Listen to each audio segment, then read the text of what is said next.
Okay, so Unit 2, Lesson 4 is talking about differentiability and continuity. All right, so in this lesson, we'll investigate the relationship between differentiability and continuity. Our focus will be to determine when a function fails to have a derivative. A function that is differentiable at a point is also locally linear at that point.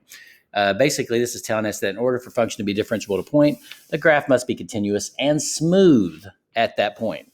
Remember, we say a function is differentiable, it means the derivative exists or you're able to take the derivative. All right, so what they do is the alternate form of the derivative coming from the left and the right. So as long as these two are equal to the same thing, then, as you know, we've done these left-hand and right-hand derivatives before, then that derivative can be found. All right, so I like this. When does it fail to exist? All right, this is awesome. All right, so we're looking here at example 1. It says we've got the graph of the absolute value of x minus 1. It's a v. You've known that for a while. It's a v that's shifted to the right 1. I like to think of it as late 1. All of the x values needed to be 1 greater than they should be to be evaluated as if that wasn't there.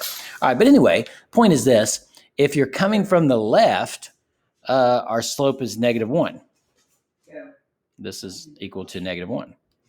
And so I'm coming from the right, it's always +1. All right, it is continuous. I mean, we've got a point there. There is a point at x equals 1. It's 0. So yes,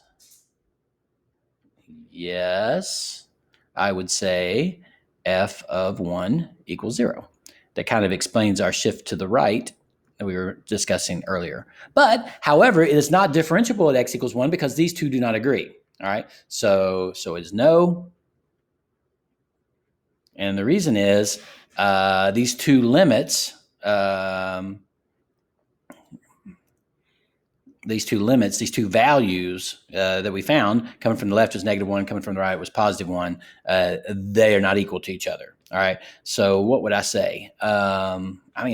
If I wanted to type the whole thing out, I could. But no is the reason because these two are not equal to each other. Since A and B are not equal to each other, it's a no. All right. And also, that's always going to happen at a cusp. Okay. So I don't know if we need to say that yet. That's coming up on a later one.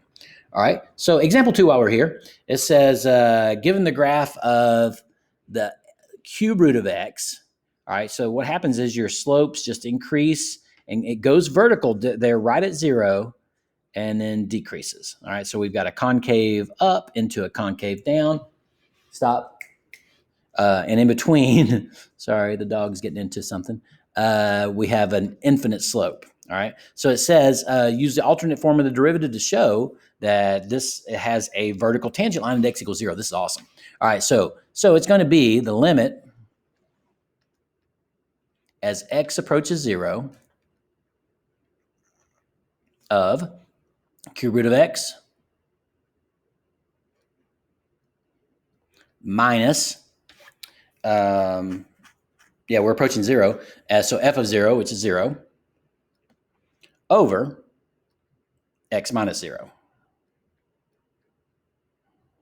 Okay, so, all right, now, and there's nothing I can do. There's no algebra trick I can do or anything like that to make this better. And even if you tried to combine exponents or whatever, you still would have exponents on the bottom. Like if you went 1/3 minus 1, that'd be a -2/3. That's still on the bottom. Let's try that. Let's just say that was our algebra that we tried to do. So the limit as x approaches 0 of, those two are gone. That's 1/3. 1/3 minus 1 is x to the -2/3. All right. And they're like, well, that didn't help. And so let's just try to do more. Limit as x approaches 0 of 1 over x to the 2/3. There's no algebra fix. There's nothing I can do. All right. This is completely undefined. All right, so that is undefined, and in that case, when that happens, that is a this limit is going to infinity.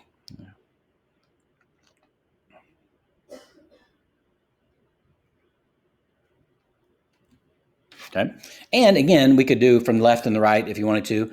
Coming from the right, the top is always positive. If I'm coming from the right, I could do this. From the right, I've got a positive over what the smallest amount that you possibly want. So that's going to be infinity. And if I'm coming from the left, it's the same situation. I've got a positive on top, and then this x to the 2/3 is always going to be positive because when you square, right, your fractional exponents, rational exponents, that's a squaring. So always going to be positive. So every single time it's going to be a positive number over a smallest possible positive number that you could ever think of. All right. And so of course, that's going to be infinite. And there we go. All right. So example ones and two. Examples is